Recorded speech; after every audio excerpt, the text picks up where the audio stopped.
Kurumjari Singjamei 360 miyeng tabi punumpu taram no ukcheri Singjamei 360 na ngasi puduna lakchari basi ekwensu maroina 10 11 12 ki exam haidong narakpa aduga 12 ki matungda engineering tamningba medical tamningba MBA chatningba abdi magi professions gi masai da koi ma pa sing su yamna right decision lawu matam ni hai tare ado South India da maroina Tamil Nadu da yamna maming lairaba sugumba private engineering colleges da ming chanbige hairagadi hairuma mafam se la kanda tana bira kanda madada chanbiga da mani yamna akoina thamjaning is kaino even akoi Manipur gi mahairoi ama na direct hariba Kanyakumari gi college da direct chalaga ming chaluraga su masida amtang tanara ko asida lei office da hana khangal lamo asigi office da hana coordinate tobiyo habi musu so so hayo to maramdi masida gi Manipur gi thariba mahairoi sing si hariba center gi coordination hariba center gi knowledge makoida e pau khangdana student amta laude habisne aduna hariba college Rohini College of Engineering and Technology da tambiningba gadi akoina hojik lecture ba nanga bapal chukam leirakta leiba information centers da tana biraga akoi ming chanba yagani aduga hari ba koi gi college asigi Manipur da leiri ba koi gi coordinator siga amtang tanaraga amtang wari sanaraga kari karamba khudong chaba Manipur dai lakpa mahairoi sigi damakta kari karamba khudong chaba lege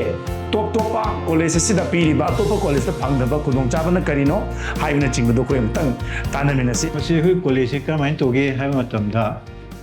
mayamna toina hangnaba question nama AICT in equip tobra hoi all in the technical council of education tobra hai bisima hange togri prospectus ijare then akoi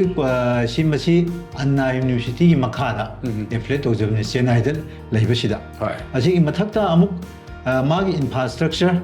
uja sing me to everything ji makoina check la matungna phangbadagi nakna A+ pibiraba okay adudagi amuk NBM su phanglaba NBSC UGC Grant Commission ga Anna University ga makoi lakminare haraga makoina pibirabadi autonomous status oina University Grant Commission amadi Anna University Chennai gi makhada hairiba koi gi Rohini College of Engineering and Technology is autonomous oina hai frankly aina hajar matamda hai mafam se yam silent ro study ro mafam hai ngauphum leite mai masing am chanaba yamna chanaba ro mafam ni mafam sida lebi angang sing sigi security security type oigre yam sexually nupi masa su tammi nipa masa su tammi day to day ina mo call to ngamjaru daga so principal ne sia me ne koi mar makta aina angang sing maitai misa Manipur students sing the both girls and boys in sarkam do roge kholage hamon tan mo koi ne koi update tawjari ai problem ko so leite if my problem lebe taragadi ai koi chakani admission gi process si mayamna hoji call to na website ta kai de khandi lo ne khangabane na call to re khanbiro Rohini da Rohini na harakani ba Manipur da information center ma leibane madu ta contact to biro ming sambal la matam sle ko na angang sigi yalam Aadhaar number 1 then class 10 gi certificate because age proof ki 12 ki certificate kam mark sheet then provisional certificate character certificate the migration asina simu mayam se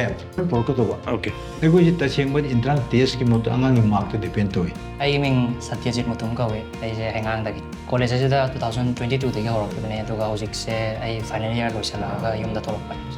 am da koi ge college se oja da ge horaga koi nan teaching staff su da ge loina mak hai tare chhatra ju yaure moi je yamna ai hai tare ko maroina koi Manipuri oi bani na koi je loan ju phauna da ni na moi je koi da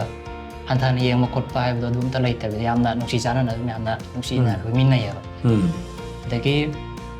nungai ba ra kana college se koi ge sahi guding we ba chhatra bu encourage to gi program ya ma pa ru pa je college manung da na ta na koi college ma pa na to pa ma pa college da ju